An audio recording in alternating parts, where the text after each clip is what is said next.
Have you been getting banned on Fortnite and you keep getting this ban message? If you are and you don't know why, this occurs when Epic Games ban your motherboard. In today's video, I'm going to be showing you how to permanently fix this error using a spoofer.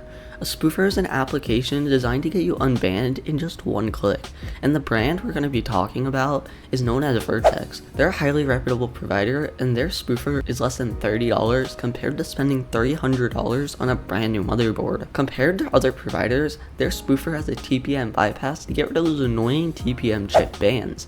And on top of that, your serials are guaranteed to stay even after you freshly reinstall your Windows device. To get Vertex for yourself, go to the website in the description and scroll down until you see the spoofers. After getting to the permanent spoofer, you'll see all the features down below, and you'll see the one time, which is if you're going to stop cheating.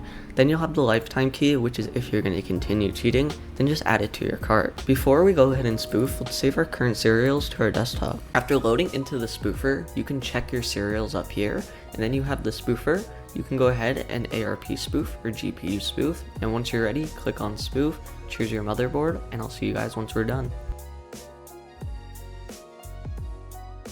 Now that we have gone in and spoofed, we can open up our before and after serials, and we can see on our side-by-side comparison, everything has changed, proving Vertex was 100% successful.